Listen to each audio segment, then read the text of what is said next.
Stop! Musik itu haram. Itu alat setan yang bisa melalaikan. Bener gitu? Orang yang bilang musik itu haram biasanya merujuk pada ayat ini. Kata Lahwal Hadits, di ayat ini ditafsirkan sebagai nyanyian yang bisa bikin manusia sesat. Tapi jangan buru-buru menyimpulkan. Ayo kita kaji lebih dalam lagi. Konteks turunnya ayat ini berhubungan dengan sosok Nadar bin Haris. Jika ada yang mau masuk Islam, Nadar nyuruh budak perempuannya untuk nyanyi. Dengan nada mengolok-olok Quran, Nadar lalu berkata, "Nyanyian ini lebih baik dari yang disuruhkan Muhammad kepadamu, yaitu sholat, puasa, dan berperang." Dari konteks tadi, kita jadi tahu kalau masalah utamanya bukan pada nyanyiannya, tapi pada nyanyian itu digunakan buat apa. Al-Ghazali, Yusuf Qaradawi, Wahbah Juhaili adalah beberapa ulama yang menilai musik dan nyanyian itu hukumnya nggak hitam putih. Hukumnya bisa haram kalau dengan musik dan nyanyian itu pikiran kita menjadi sesat, seperti berpaling dari tauhid, menyepelekan ayat suci Al-Quran, dan mendorong untuk melakukan perbuatan maksiat lainnya. Sebaliknya, kalau musik boleh aja jika tidak ada unsur-unsur tadi.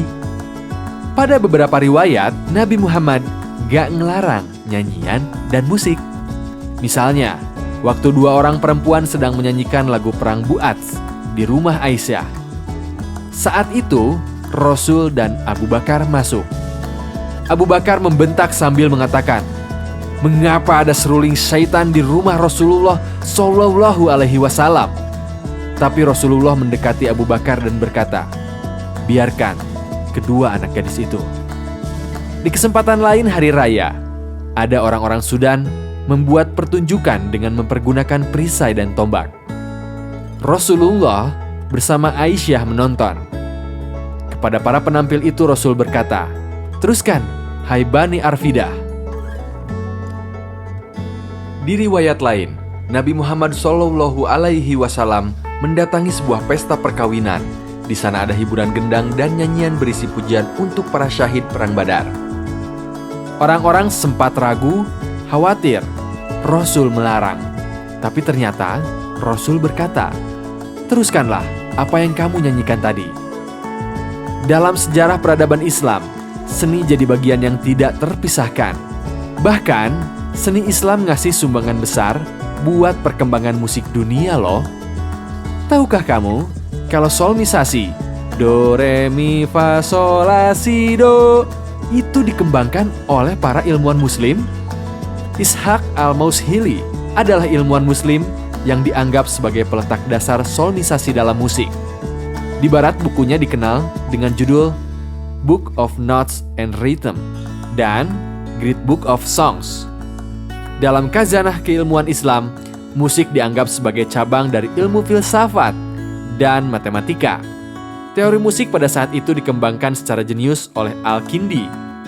Al-Farabi juga menganggap musik sebagai cabang dari disiplin matematika dan filsafat.